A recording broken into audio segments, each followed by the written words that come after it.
मध्य प्रदेश के सागर में कोरोना संक्रमण की रोकथाम एवं नियंत्रण के लिए सुर्खी विधानसभा क्षेत्र के जैसी नगर विकासखंड में 50 बिस्तरों का कोविड केयर सेंटर का उद्घाटन मध्य प्रदेश शासन के राजस्व एवं परिवहन मंत्री श्री गोविंद सिंह राजपूत ने किया। मंत्री श्री राजपूत ने कहा कि कोरोना महामारी को दूर करने के लिए मध्य प्रदेश शासन रात दिन पूरी कोशिश कर रही है।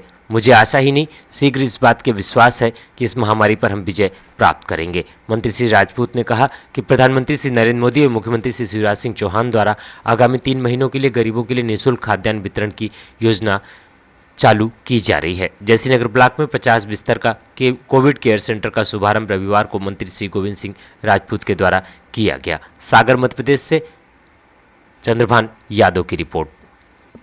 बार की अपेक्षा इस बार कोरोना की गति बहुत तेज है, इसके लिए आप क्या कारण जानते हैं? देखिए, निश्चित तौर पर जो कोरोना महाबीमारी पिछली बार आई थी उससे कहीं अधिक नुकसानदायक इस बार की कोरोना की लहर है।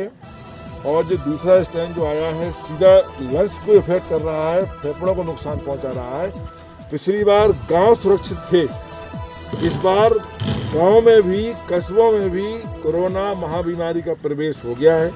आज जैसी नगर चूँकि हमारा पिछड़ा हुआ क्षेत्र है, यहाँ की मरीजों की सुविधा को देखते हुए आज एक कोविड सेंटर जैसी नगर में शुरू किया गया है। चूँकि यहाँ एक बड़ी बिल्डिंग की कमी थी, इसलिए हमने स्वयं का जो हमारा कॉलेज है, हमारे ट्रस्ट का ज्ञानोदय कॉलेज, उसमें इसको स्थापित किया गया है और सारी व्यवस्थाएं यहाँ की गई हैं। डॉक्टर्स भी रहेंगे यहाँ, एम्बुलेंस भी रहेगी यहाँ।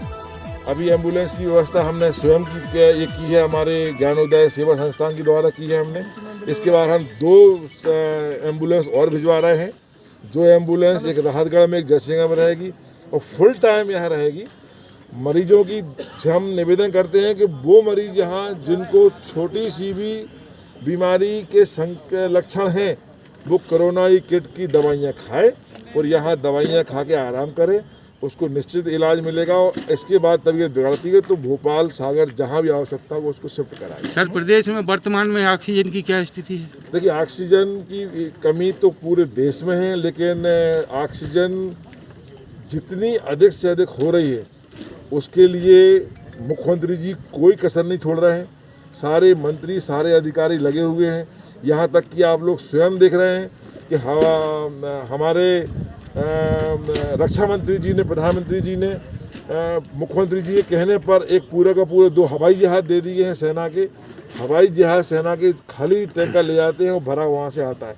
समय की बचत हो इसके लिए हमारा परिवहन विभाग भी, ट्रांसपोर्ट विभाग पूरे तरीके से लगा हुआ है। हमने मध्य प्रदेश के हर चेक पोस्ट पर खाने की व्यवस्था की है, नाश्ते की व्यवस्था की है, ड्राई फ्रूट की व्यवस्था की है, चाय की व्यवस्था की है कि 1 सेकंड भी लेट ना हो और हमारा टैंकर सुरक्षा के साथ हमारी ट्रांसपोर्ट विभाग की फ्लाइंग स्क्वाड के साथ में आगे आगे चलकर पूरा टाइम मेंटेन करके गंतव्य स्थान तक पहुंच रहा है। पूरी कोशिश में सब लगे हुए हैं।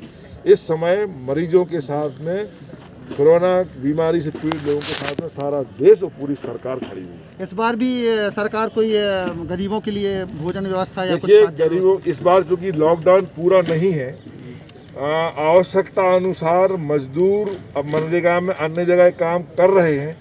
फिर भी बहुत बड़ी खुशी की बात है कि प्रधानमंत्री जी ने घोषणा की है कि 1 मई से 3 माह तक राशन गरीबों के लिए पूर्णतः मुफ्त दिया जाएगा, फ्री दिया जाएगा। तो खाने पीने का संकट कहीं नहीं है। मैंने कहा ना कि सरकार पूरे तरीके से कोरोना महाबीमारी के लोगों के साथ, आम जनता के साथ, गरीबों के साथ खड़ी है। पिछले दिनों आपके लिए मुख्यमंत्री जी ने ऑक्सीजन के संबंध में प्रभार दिया है, प्रदेश में क्या व्यवस्था करेंगे? देखिए, अभी मुझको ट्रांसपोर्ट मंत्री के नाते गाड़ियाँ समय पहुँचे उसकी जिम्मेदारी है और एक और जिम्मेदारी मुख्यमंत्री ने दी है कि कोरोना की किट जो है ना वो गांव में सही मिल सके लोगों के लिए। तो हमारे इसमें स्वास्थ्य विभाग के लोग, हमारे आशा कार्यकर्ताओं से हमने कहा है कि आप लोग जहां भी ऐसा लगता है कि लक्षण है, तुरंत से तुरंत वहां कोरोना महाबीमारी की दवाइयों की पहुँचाओ। दवाइयों की कोई कमी नहीं है, जितनी चाहे उतनी दवाइयाँ फ्री मिलेंगी, सरकार ने निश्चित कर ली है।